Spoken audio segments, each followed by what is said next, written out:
And it will be John Cox in the light blue car on the right-hand side on pole position, alongside Bradley Philpott in the black and green machine. Then comes Adrian Clark and Colton Myers on the second row of the grid. Gold battle between Frick Smith and Daniel Snorterland on row 3. Then Sean Bennett and Stephen Williams with Alexandros Marafkani and Kyle Power completing the top 10. Then comes Gail Morland, Jose Coy, James Gill and Alex Jeansy Van Gene. But the red lights are on. We're about to get underway for the final race of the night. Terrible getaway from the pole sitter. Unfortunately, John Cox going to get swamped by the field as Philpott goes straight into the lead of the race. And big drama as Cox has been collected. And we've basically got a traffic jam at the first corner. Everybody's going to have to make their way very slowly through indeed. We've got cars basically coming to a stop as Gomez has had to very slowly make his way through. And the result of that is that Daniel Snorterland has emerged in second place. But this is how it all emerged. 3 wide. Oh dear, it looked like Adrian Clark was the instigator in all that. Kyle Power got caught up in that as well, unfortunately. It looked like he lost bodywork. So that has made things very difficult for him. And Philpott is basically 2 seconds to the good on Daniel Snorterland in second place. Then comes Frick Smith and Sean Bennett. James Gill managed to get through that unscathed in 5th place, as did Tim Ellis, up from 15th on the grid to 6th in just a few corners. Kyle Power in 7th. And but they're both coming into the pit, so they've picked up damage somewhere, so they're going to tumble down the order now. So that's going to shake things up once again. One thing's for certain, we've got a top 5 somewhere.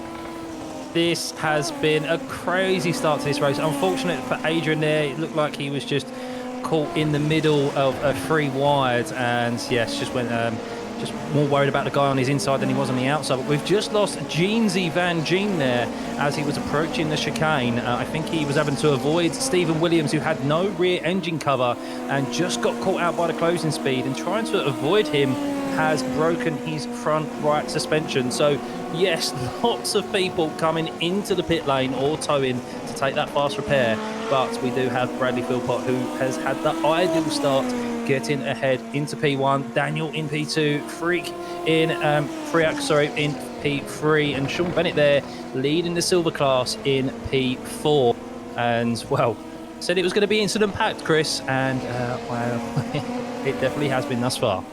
Yeah, cars that have been into the pits: Kyle Power, Alexander Dobertsberger, Gregoire Gomez, Jeansy, Ellis, Marafkani have all come into the pits at the end of that first lap. Let's see if we can work out some sort of order. I feel like I'm 12 hours into an endurance race here, trying to work out some sort of order. I'll tell you what's a little bizarre is that the gap between Philpott and Snorterland is now only 0.8 of a second. So let's see what Snorterland's got on offer, because he was 0.6 faster than Philpott last time around. Just to give you an inkling of the time difference. What was pole position? About a 1 minute 15. These guys are now doing 102s. pretty much straight away. That's how much faster we've gotten through the night. But as you can see here, Snorterland, the gold class driver, having been promoted from silver the previous season, is closing it. Fastest lap of the race at 1:01.6. He's gone 0.4 faster than Philpott. What sort of game is Philpott playing here? Brad definitely doesn't seem to be in tune with that Super Formula car as Daniel does, and I've checked to see if he's been using some push to pass, and it doesn't seem so. So this is pace alone that Daniel has caught up with Brad. Of course, push to pass is going to be key here. Will Brad use it to defend? Will Dan use it to attack? But wow, we thought Brad would steam away with this, but thus far Dan is giving us a fight, and he's definitely within the tone out without push to pass. Still looks like that he's not using it at the moment, and I don't think he needs to, because he's got the pace on him. Let's see how close he gets into this last chicane. Of course, wanting to avoid the curbs. You see there, Brad and Dan only clipping the white and orange curbs there. Don't want to touch those sausage curbs as they navigate their way past a spinning car on the inside, thankfully off of the racing line. But we thought after that big carnage there at the start, where so many cars have made up so many positions at the start, Alex Smith, 20 positions gained, and we're only 5 laps into this race. That is just one of many big gainers. So yes, James Gill into P3 now as well. So 7 seconds behind, but this is where the fight for the win is definitely on, Chris. And he is. Gomez doing the fastest lap of the race. Meanwhile, no real surprise there. He's much further down the pack, though. So James Gill into third, as you mentioned. Bennett now fourth, Green now fifth, and Smithy up to sixth position. Great stuff. And I think Gomez has just made his way into the top 10. No, he hasn't. That's my timing tower being askew. So ignore that. But we've got a nose-to-tail battle for the lead here still. Clear track at turn 1 this time. No car on the left-hand side they're trying to avoid. You see visibly how much faster this was when we started out with the F4s at the start of the night.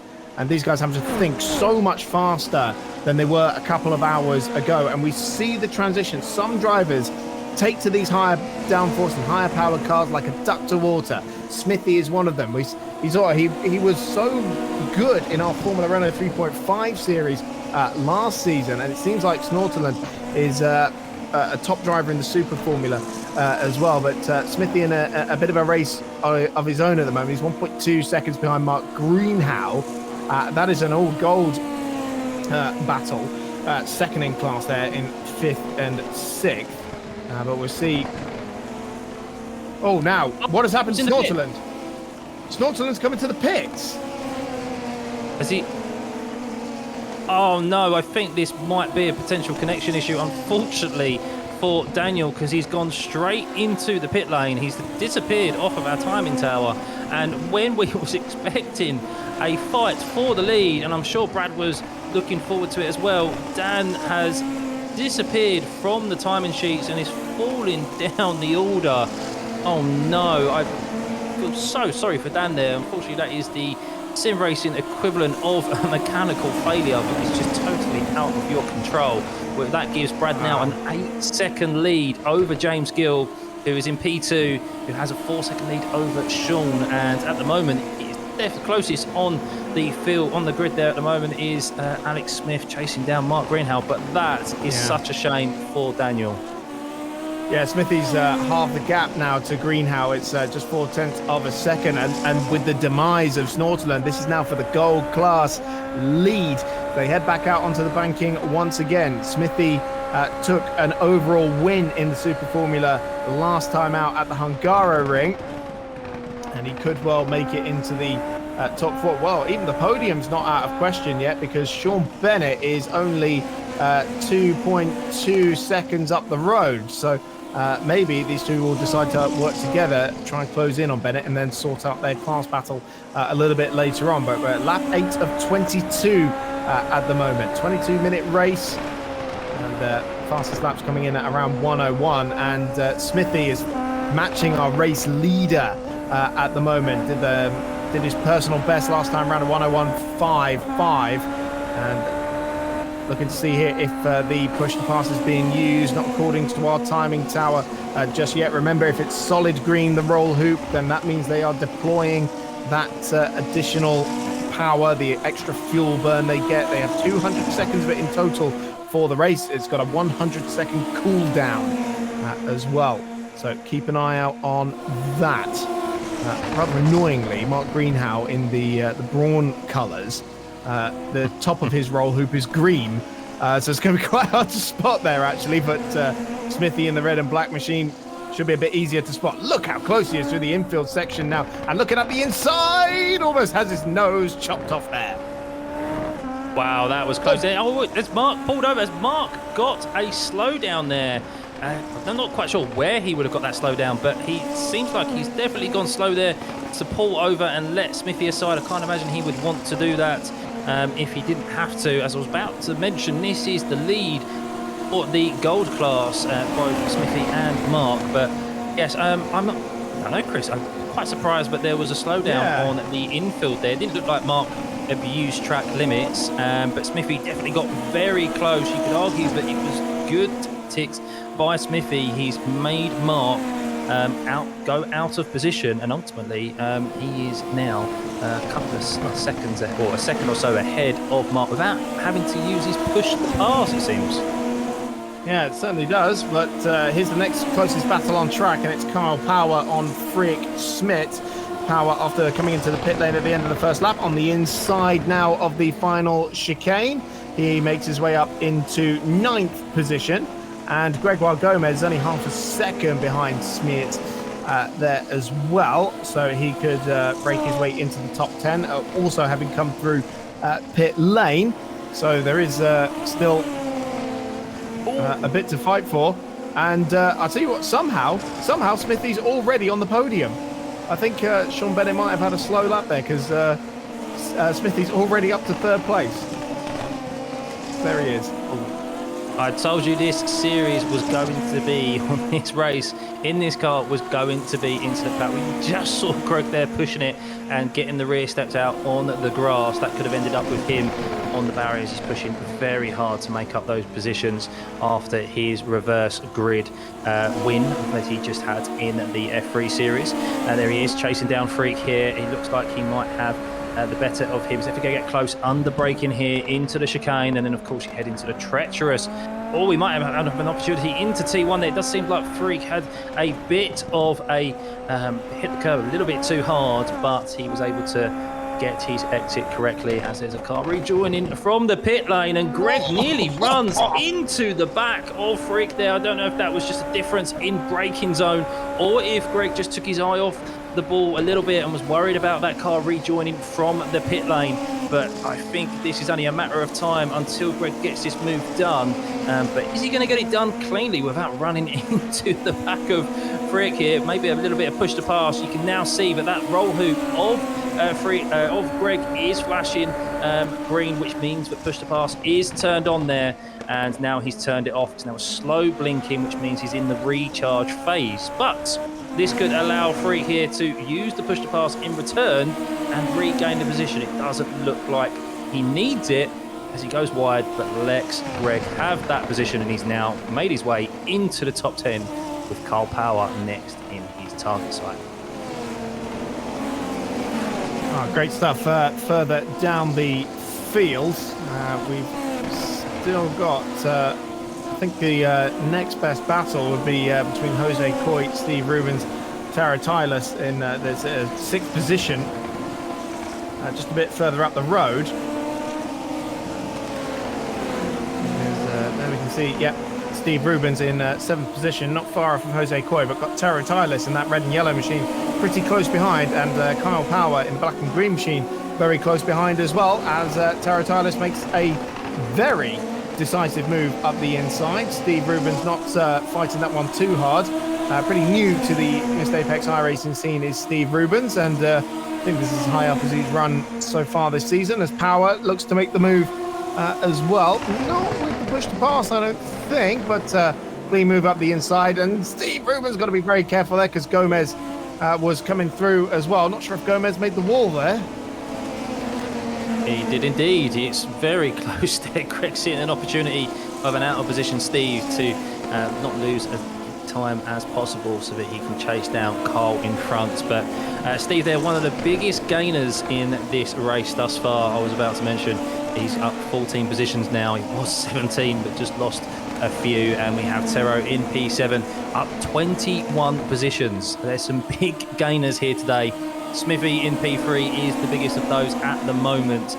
If he's able to secure that P3, he will have gained 23 positions. That is something. And in these cars, sometimes all you need to do is just keep it clean. You don't necessarily need the outright pace. But we have 6 laps remaining, and well, it's been very eventful. Who is going to win this race? Well, it does look like Brad, but does seem like there's been a little bit of Brad's gap has dramatically closed at the front there with James Gill. It was, the last time I looked, around 5 to 6 seconds, and Brad is now only 3.5 seconds ahead.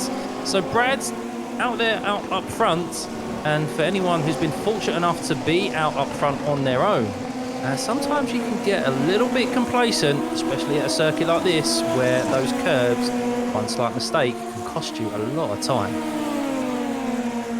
Carl Power, meanwhile, has made his way up into 6th position. Took advantage of a little error from Taro Tilas. There he is. And Gregoire Gomez up into 8th position. So Jose Coy lost 3 positions in just a few corners by the looks of it. Taro Tilas gets very, very close to the barrier on the left-hand side there in 7th and could, well, find himself under pressure from Gomez going into the final chicane. Nothing doing on that occasion. We're on board with Gomez through the final chicane, lap 15 of 22. Now this is the battle for 6th, 7th and 8th with Power having made his way through. And we're back into the infield section once again. As Gomez has got to play for the leader for a couple of corners, but then we'll have another opportunity when they get back onto the banking. But screw that, he's going up the inside. So Gomez, daring move in the infield section at turns 5 and 6 and brilliantly takes 7th place away. Marvellous stuff. Great move there. Great move by Greg. Don't see that often on the infield. Normally those are a bit more patient just to wait for that slipstream on the oval. But just on board with Brad Philpott, he had to avoid an accident, a big incident that happened in the bus stop chicane, which has just brought that gap between James and Brad ever closer. Does James smell a bit of blood here? And it does seem like that last time around the laps were a second or over 1.5 seconds between James and Brad. He's half that gap. And well, how much push to pass remaining do they have? Let's see as we approach the final stages of this race. So we're looking at Tim Ellis and Stephen Williams. They're in 12th and 13th. But yeah, I think closest battle is for 6th position between Carl Power and Gregoire Gomez. And sorry, Stuffy, I talked over you there.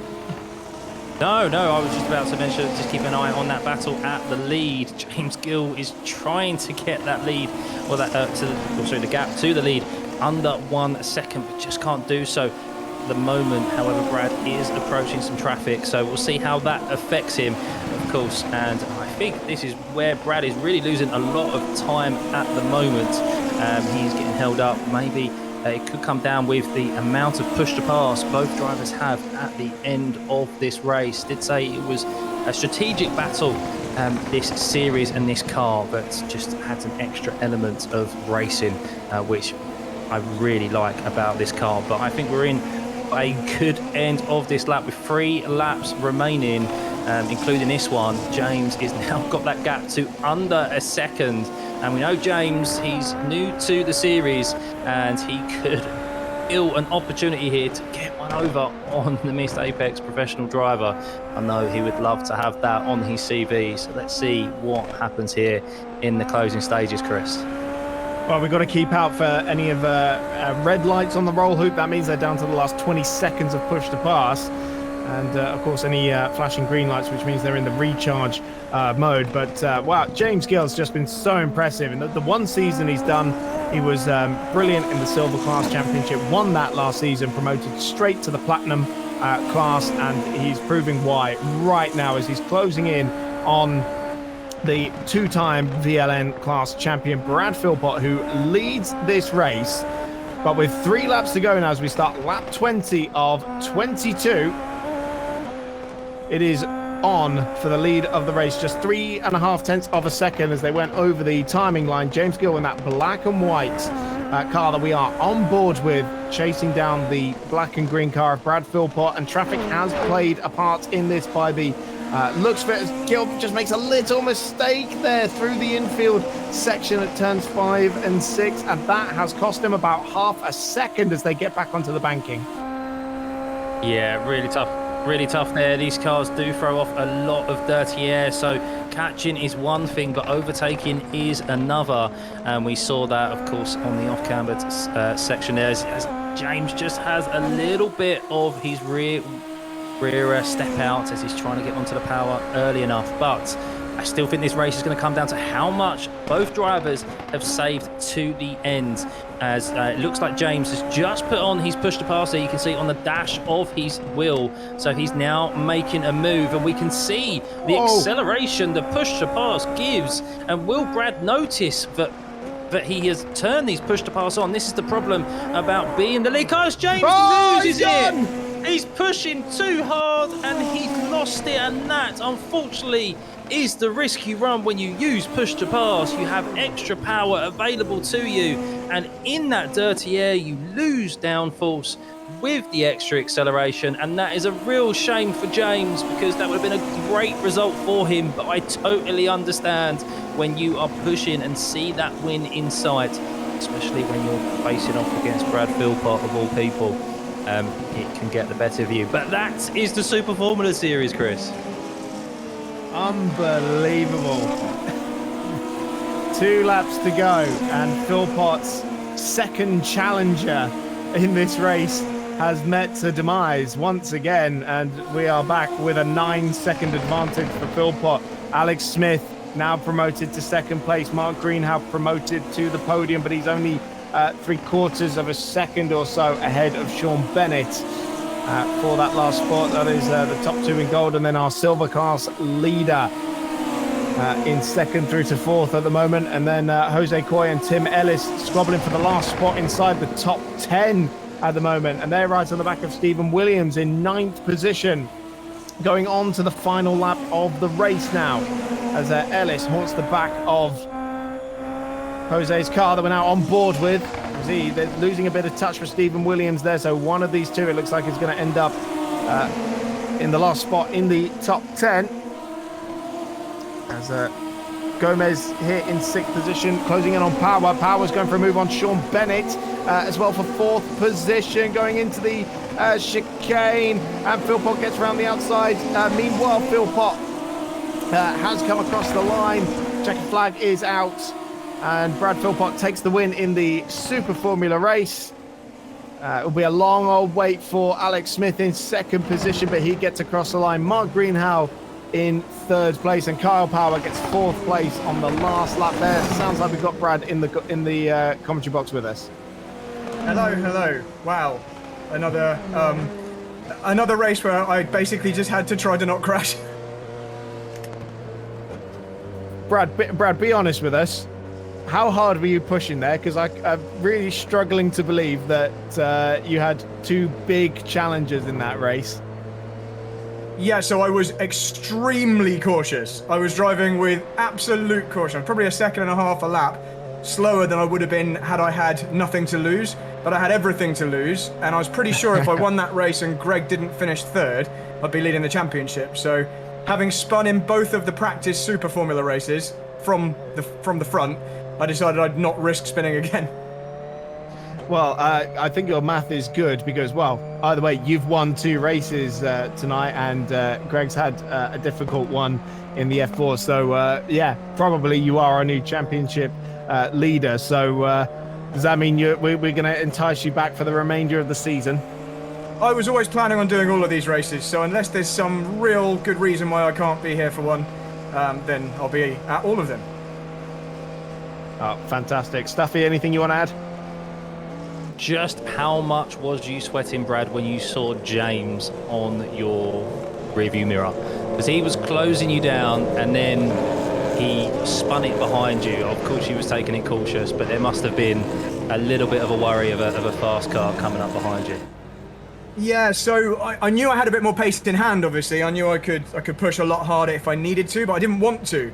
And the fact that he was getting closer did worry me a bit. But the main worry was all of the traffic, because in these cars, the closing speeds are huge between someone who's pushing pretty hard and someone who's struggling. And there were a few times I nearly rear-ended slower cars. So yeah, that was my main worry. James, I knew was going to race sensibly. I knew I had a lot of boost left. I still had 150 seconds of boost left at the end. So it was mainly just trying to keep it on the island. Great game, Brad. Well, great stuff, much. Brad. Thanks for coming and having a chat with us. Let's go through the results then. Brad Philpott takes his second victory of the night. Alex Smith takes the gold class victory, second overall podium of the season. Mark Greenhow on the podium for the first time. Kyle Power in fourth place ahead of our silver class winner Sean Bennett. Gregoire Gomez up to sixth, some consolidation after a very difficult race. Taro Tyler in seventh. Alexander Dubbelsberger, Stephen Williams and Tim Ellis did get the better of Jose Coy there for the last spot in the top 10. Colin Ward, Steve Rumans, Alexandros Marifkani, Sam Harper, James Gill, Daniel Cataldi, and Frick Smith there in 18th. Adrian Clark and Daniel Cook inside the top 20. Luke Power just once again missing out on the top 20. Notable absentees from the top 20. Spanners and, of course, Daniel Snortelen. We lost there. Jeansy had a disaster as well. David Hatton and John Cox, after starting on pole position for this race, sadly 30th and last. But that is all from the second round of the championship here at the Charlotte Roval. We'll see you on April 19th for round 3.